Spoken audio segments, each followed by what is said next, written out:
중국 시진핑 국가주석이 공식적으로 향후 5년 국정계획인 15오 규획, 2026에서 2030년 5개년 계획을 언급하며 사실상 집권 사기 출발을 암시했다.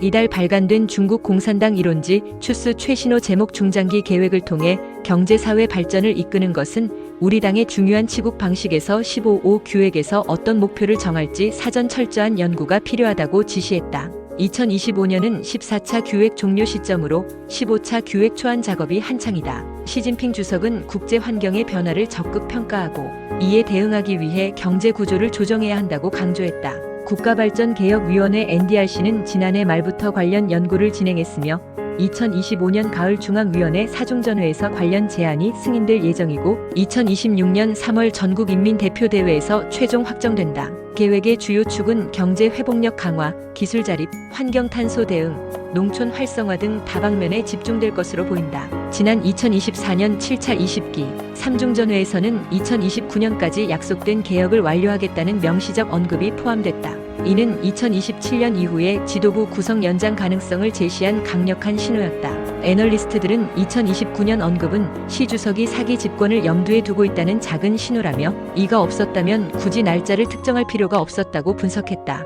중화권과 한국, 일본에서는 최근 시진핑 실각설이 확산됐다. 배경에는 공개활동 감소, 최측근 낙마, 군부 주요 인사 실각 등이 지목됐다. 전직 국방부장 웨이 펑허리 상프 등 낙마, 중앙군사위 부주석 허웨이둥, 정치공작부장 мя오화 등 군 고위 인사 실각 등이 그 근거다. 반면 시 주석은 올해 동남아 3국 4월, 러시아 5월, 카자흐스탄 6월을 순방하고 미중 통화, CCTV의 충성 강조 보도, 주요 인사들의 지역 행보 등을 통해 권력 기반이 여전함을 드러냈다. 지난 6월 베이징 인민대회당에서 열린 천용 전 부총리 탄생 120주년 행사에는 마오쩌둥, 덩샤오핑, 리셴옌, 후야오방 등 혁명 지도자들의 후손뿐 아니라 과거 라이벌 보시라이 전 충칭시 당서기의 동생도 참석했다. 시 주석은 이들 좌담에서 정치 신념을 고수하라고 호소했으며 이는 이전의 배제 전략에서 다소 완화된 포용 기조로 해석되고 있다. 올해 하반기 열릴 가능성이 높은 20기 사중전회가 권력 재편의 분수령이 될 전망이다. 보통 사중전회에서 최고 지도부 변화는 거의 없었지만 이번 회의에서 중앙군사위나 정치국 구성의 일부 변화가 이뤄지면 이는 사실상 사기 체제를 위한 내부 포석이라는 해석이 나온다.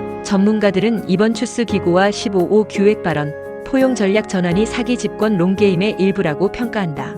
시 주석은 권력 기반을 다지는 동시에 기술 탄소안보 중심의 강화된 계획을 통해 중국 체제를 장기 운용하려 한다. 그러나 후계 구도가 불투명한 점은 정치적 불안 요소로 지목된다. 시 주석의 장기 전략은 사기 집권의 기반이며 20기 사중전회 이후 권력 재편 여부가 향후 중국 정치의 향방을 가늠할 척도로 주목된다.